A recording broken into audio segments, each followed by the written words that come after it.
नाज़रीन, मेरी आज की ये वीडियो आपको रुला देगी।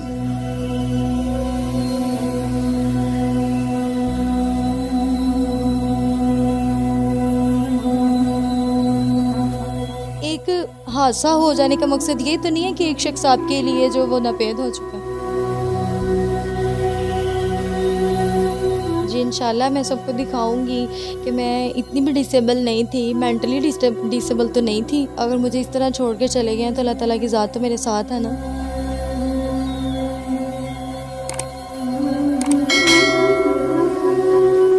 अस्सलाम वालेकुम, आप देख रहे हैं उस्ताद डिजिटल। मैं हूँ ज़ुबैर अवान। नाज़रीन, मेरी आज की ये वीडियो आपको रुला देगी, क्योंकि ये एक ऐसी लड़की की वीडियो है जो कभी अपने पाँव पे चल के स्कूल कॉलेज जाया करती थी। ये वही लड़की है जिसे आला कारकर्दगी पर इनामात मिला करते थे, मगर फिर एक ऐसा हादसा हुआ जिसकी वजह से इस लड़की की आंखों में हर वक्त आंसू रहते हैं। इसके साथ क्या हादसा पेश आया, मेरे साथ 22 साल की सैरिश मौजूद हैं, जबकि साथ में इनकी वालिदा भी मौजूद हैं। हम बारी बारी इनसे बात करते हैं, इनसे जानते हैं। अस्सलाम वालेकुम सैरिश। वालेकुम सलाम। बेटा, क्या हुआ आपके साथ? चाचू के बेटे के एंगेजमेंट पे गई थी।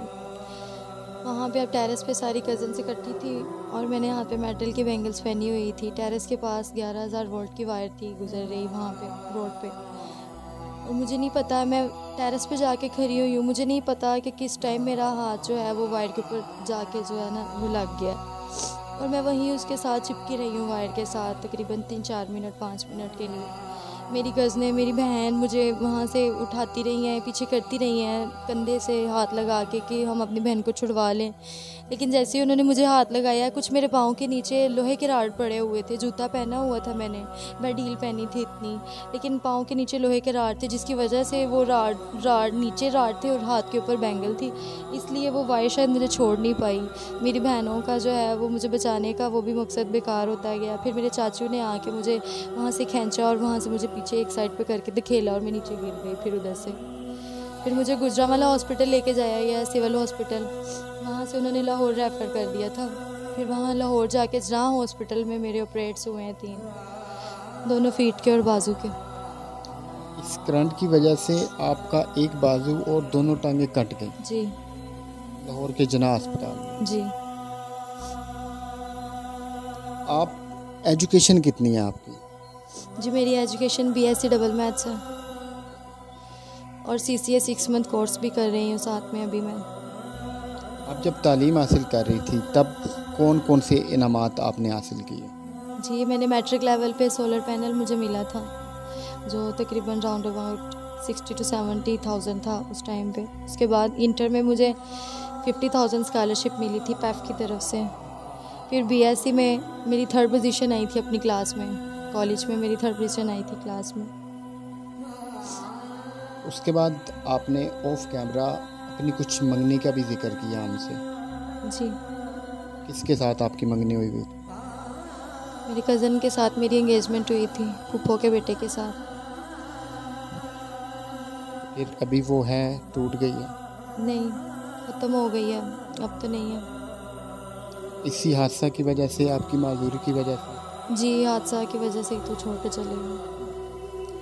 तो ये मंगनी पसंद की हुई थी या फिर घर वालों की मर्ज़ी से? मेरी तरफ से तो नहीं थी, लेकिन उनकी तरफ से पसंद की ही थी। उन्होंने पसंद की ही करवाई थी, बड़े शौक़ से कह के, बल्कि ज़बरदस्ती काफ़ी जो है ना इस पे किया गया था, पॉइंट आउट के करें तो फिर हुई थी उनकी तरफ से। लेकिन फिर उन्होंने ये कहा था कि वो 2 या 4 शादियाँ करना चाहते हैं। पहले तो यही कहा था कि तुम ही हो, जैसी भी हो हमारे लिए, हमें सारी दुनिया से बेहतर हो हमारे लिए, नुमायाँ, हम बस तुम्हें ही चाहते हैं अपने घर में लाने के लिए। लेकिन जैसे मेरे साथ इंसिडेंट हुआ तो उन्होंने जो है वो अपनी आंखें बदल लीं और उन्होंने कहा कि हम 2 या 4 शादियाँ करना चाहते हैं। लेकिन मैं कैसे बर्दाश्त कर लेती, एक तो मैं मजबूर थी और दूसरा मैं ये बर्दाश्त करती कि जो शख्स मुझे पहले, जो लोग कह रहे थे कि हम तुम्हें अपनी बहू नहीं बेटी बना के रखेंगे घर में, और वो मुझे अब कह रहे हैं कि हम 2 नहीं 4 शादियाँ करेंगे, तुम्हारे लिए कर रहे हैं। तो अगर मेरे लिए करनी थी तो घर में मेड लेके रख लेते, मेरे लिए सौतन ज़रूर ला के रखनी थी वहाँ पे। फिर मैंने खुद ही इनकार कर दिया और कुछ उन्होंने भी नहीं पूछा बाद में दोबारा कि तुम क्या चाहती हो, ये तुम्हारे दिल में क्या है। बस उन्होंने अपना फ़ैसला सुना के बात खत्म कर दी। इनकी माजूरी को देखते हुए जिन लोगों ने पहले रिश्ते के लिए इनकी मिन्नतें की थी उन्होंने साफ इनकार कर दिया। माँ जी फिर आप उन लोगों के घर नहीं गई, आपने नहीं उन्हें मनाने की कोशिश की कि पहले तो तुम लोग आए थे, हमारी मिन्नतें की थी, हमारी बेटी का हाथ मांगा था, अब एकदम से इनकार कर रहे हो? जी ਇਹਦੀ ਦਾਦੋ ਘਰ ਆਈ ਸੀ ਤੇ ਉਹਦੇ ਨਾਲ ਮੈਂ ਗੱਲ ਕੀਤੀ ਤੇ ਉਹਨੇ ਦਾਦੋ ਨੇ ਵੀ ਦੱਸਿਆ ਕਿ ਇਸ ਤਰ੍ਹਾਂ ਉਹ ਕਰਦੇ ਨੇ ਪਏ, ਲੇਕਿਨ ਉਹ ਲੜਕਾ ਸਾਹਮਣੇ ਆ ਕੇ ਜਦੋਂ ਇੱਥੇ ਘਰ ਆ ਕੇ ਬੇਟੀ 2-3 ਘੰਟੇ ਉਹਨੂੰ ਮਨਾਉਂਦੀ ਰਹੀ, ਉਹ ਨਹੀਂ ਮੰਨਿਆ। ਇਹਨੇ ਉਹਨੂੰ ਚੱਲ ਕੇ ਵੀ ਦਿਖਾਇਆ, ਉਹਨੇ ਇਹਨੂੰ ਇੱਕ ਦਫਾ ਨਹੀਂ ਵੇਖਿਆ। ਫਿਰ ਮੈਂ ਵੀ ਕਿਹਾ, ਮੈਂ ਕਿਹਾ ਤੂੰ ਕਿਸ ਚੀਜ਼ ਦਾ ਫਖਰ ਕਰਨਾ ਹੈ, ਆਪਣੇ ਜਿਸਮ ਦਾ ਜਾਂ ਪੈਸੇ ਦਾ ਜਾਂ ਰਿਜ਼ਕ ਦਾ ਜਾਂ ਕਿਹੜੀ ਚੀਜ਼ ਦਾ ਤੈਨੂੰ ਮਾਣ ਹੈ? ਇਹ ਸਾਰਾ ਕੁਝ ਇੱਥੇ ਰਹਿ ਜਾਣਾ। ਅੱਲਾ ਚਾਹੇ ਤੇ ਕੀ ਕੁਛ ਦੇ ਦਿੰਦਾ, ਅੱਲਾ ਚਾਹੇ ਤੇ ਇੱਕ ਮਿੰਟ। ਮੇਰੀ ਬੇਟੀ ਇਸ ਤਰ੍ਹਾਂ ਦੇ ਹੈ ਸੀ ਜਿਹਨੂੰ ਤੇ ਇਸ ਹਾਦਸੇ ਦੀ ਵਜ੍ਹਾ ਤੋਂ ਛੱਡ ਕੇ ਜਾਂਦੇ ਆ ਕਿ ਅੱਲਾ ਨਾ ਕਰੇ ਤੂੰ ਜਾਵੇਂ ਤੇ ਤੇਰਾ ਐਕਸੀਡੈਂਟ ਹੋ ਜਾਏ ਤੇ ਉਹਦੇ ਨਾਲ ਤੈਨੂੰ ਕੋਈ ਹਾਦਸਾ ਪੇਸ਼ ਹੋ ਜਾਏ। ਇਸ ਗੱਲ ਤੋਂ ਉਹਨੇ ਘਰ ਬੜਾ ਇਸ਼ੂ ਬਣਾਇਆ। ਮਾਂ ਨੂੰ ਉਹ ਚੰਗਾ ਨਹੀਂ ਸੀ ਸਮਝਦਾ, ਹੁਣ ਉਹ ਮਾਂ ਕਰਦਾ ਰਿਹਾ ਸੀ, ਕੋਈ ਗੱਲ ਨਹੀਂ ਕੀਤੀ। ਮੇਰੇ ਭਾਈ ਨੇ ਵੀ ਉਹਨੂੰ ਜਾ ਕੇ ਘਰ ਕਿਹਾ ਕਿ ਭਾਈ ਇਸ ਤਰ੍ਹਾਂ ਤੁਸੀਂ ਨਾ ਕਰੋ, ਲੇਕਿਨ ਉਹ ਬੜੀ ਆਕੜ 'ਚ ਉਹਦਾ ਬਾਪ ਘਰ ਗਿਆ ਹੈ, ਜਾ ਕੇ ਉਹਦਾ ਸੱਕਾ ਮਾਮੂ ਉਹਦੇ ਘਰ ਜਾ ਕੇ ਆਪਣੀ ਭੈਣ ਦੀਆਂ ਵੀ ਮਿੰਨਤਾਂ ਕੀਤੀਆਂ ਨੇ ਭਨੇਵੇਂ ਦੇ, ਤੇ ਉਹਨੂੰ ਕਹਿੰਦਾ ਕਿ ਤੇਰਾ ਰਸਤਾ ਹੋਵੇ ਤੇ ਸਾਡਾ ਆਵੇ, ਅਸੀਂ ਇਹ ਰਿਸ਼ਤਾ ਨਹੀਂ ਕਰਨਾ। क्या काम करता था वो लड़का? नपाड़ सी जहल सी ना, इस वजह से करते नहीं। पार्लर है उसका अपना, हमाम है, पढ़िया भी नहीं सी, सैलून है ना उसका अपना, तो वहाँ पे काम करता है, शॉप है उसकी अपनी। लेकिन मुझे सबसे दुख ज़्यादा इस बात का हुआ कि मेरे बाबा, क्या उनकी उसकी नज़र में कोई हैसियत नहीं थी? चलो ठीक है, मेरे बाबा ना समझते, अपने मामू तो समझता। मेरे पापा उनके घर गए हैं, उसने उनकी इंसल्ट करके जब निकाला है ना अपने घर से, मेरे दिल में उसके लिए जो मुकाम था, जो इज़्ज़त थी, ठीक है, वक़्त आने पे, मुसीबत आने पे हर शख्स जो है वो सेम नहीं रहता, अपना ज़र्फ दिखा जाता है। लेकिन इस कदर उसने मेरे पापा की इंसल्ट करके मेरे पापा को अपने घर से निकाला है कि मामू आज के बाद आपको इस घर में आने की इजाज़त नहीं है, आपका रास्ता वो और मेरा रास्ता वो, इधर से जाएँ आप, ठीक है। एक हादसा हो जाने का मकसद ये तो नहीं है कि एक शख्स आपके लिए जो वो नापेद हो चुका है उसको इस तरह की बातें सुनाई जाएँ कि उसकी रूह तक को ज़िल्लत पहुंचा दी जाए, अजियत दे दी जाए। मुझे सबसे ज़्यादा अजियत उस वक़्त हुई जिस वक़्त मेरे मामू भी गए थे उनके घर, लेकिन कोई जो है वो खातिर खा हमें नतीजा नहीं मिला और मेरे पापा की इंसल्ट करके उसने निकाल दिया। जब आप बिल्कुल ठीक ठाक थी तब ज़ाहिरी बात है वो तो बड़े आपको ख्वाब दिखाता होगा, वादे कसमें। जी बड़े उसने मुझे ख्वाब दिखाए, तुम्हारे लिए घर बना रहा हूँ, मैंने तुम्हारे लिए इतनी मेहनत की है, ये सारा कुछ तुम्हारे लिए किया है। लेकिन जब वक़्त आया तो फिर मुझे बता के भी गया कि ये सारा कुछ तुम्हारे लिए नहीं है, ये जो नहीं लेके आऊँगा ना तुम्हारी सौतन, उसके लिए तुम इधर ही रह जाओ अपनी अम्मी के घर, बस तुम्हें अपना नाम दे दूँगा और तुम इधर ही अपनी सारी ज़िंदगी गुजार लेना। अभी आप उससे दुआएं देती हैं, बददुआएं देती हैं, क्या करती हैं? मैं कौन होती हूँ भाई किसी को बददुआ देने वाली? मैं नहीं उसको बददुआ दे सकती, शायद अगर उसके दिल में नहीं था, लेकिन मैंने तो दिल से चाहा था ना कि अल्लाह ताला की शायद मर्ज़ी है हम दोनों को मिलाया है, या इंगेजमेंट हुई है या जो भी है।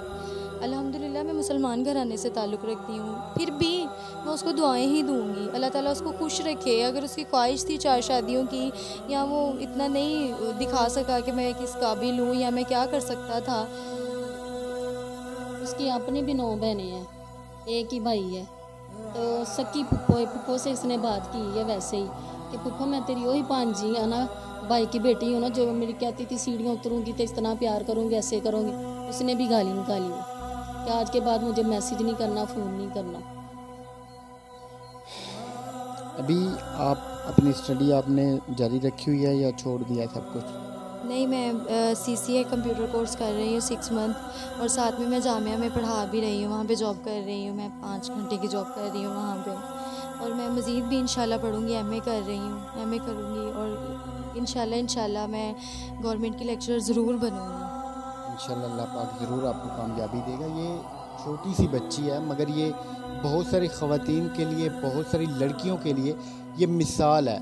ये माजूर है मगर इसका जो हौसला है वो शायद पहाड़ों से भी ज़्यादा बुलंद है। अभी भी आप देख सकते हैं कि इसके जहन में सिर्फ ये है कि इसने अपनी स्टडी कंप्लीट करनी है, जो इसकी मंजिल है या फिर जो इसका मकसद है इसने उसको हासिल करना है, और साथ में उन लोगों को दिखाना है जिन्होंने इस साल में इसको छोड़ दिया।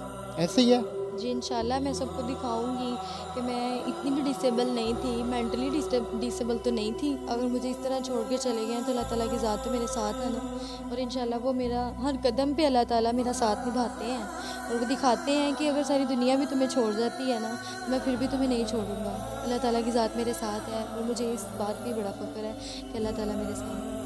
ये जिस भी हाल में है मुसलसल ये अपने अल्लाह पाक का शुक्र अदा कर रही हैं, उससे इन्हें कोई नाराज़गी नहीं है, अल्लाह पाक से इन्हें कोई शिकवा नहीं है। अच्छा सर्च मुझे अब ये बताएं कि आप अभी अपना इलाज करवाना चाहती हैं, क्योंकि हमारे नाजरीन ना सिर्फ पाकिस्तान से बाहर देखते हैं, बहुत अच्छे लोग हैं। अगर कोई आपका इलाज करवाना चाहे, क्योंकि अब तो सर्जरी मुमकिन है। जी मैं चाहती हूँ, मैंने ट्रांसप्लांट सर्जरी से रिलेटेड बहुत रिसर्च की है और ये अब्रॉड कंट्रीज़ में होती भी हैं, और मैं चाहती हूँ कि मुझे कोई ऐसा मिले जो मुझे गाइडलाइन प्रोवाइड करे, जो मुझे बताए कि मैं किस तरह ये सारा कुछ पॉसिबल कर सकती हूँ और मैं ये अपना सारा ट्रीटमेंट करवा सकती हूँ। मैं चाहती हूँ कि मेरी भी ट्रांसप्लांट सर्जरीज़ हो और मैं दोबारा अपनी लाइफ में वैसे ही आ जाऊँ जैसे कि मैं पहले वाली सैरिश थी। जैसे कि मैं पहले वाली सैरिश थी। अगर आप में से कोई शख्स इस बच्ची का इलाज करवाना चाहता है, अब ये देख सकते हैं कि इस बच्ची की जो आर्टिफिशियल लेग्स हैं वो यहाँ पे पड़ी हैं, ये बाजू है। हम कंडीशन ऐसी नहीं है कि आपको इनका जो कटे हुए हिस्से हैं वो दिखाएं, तो हम इनका नंबर दे रहे हैं।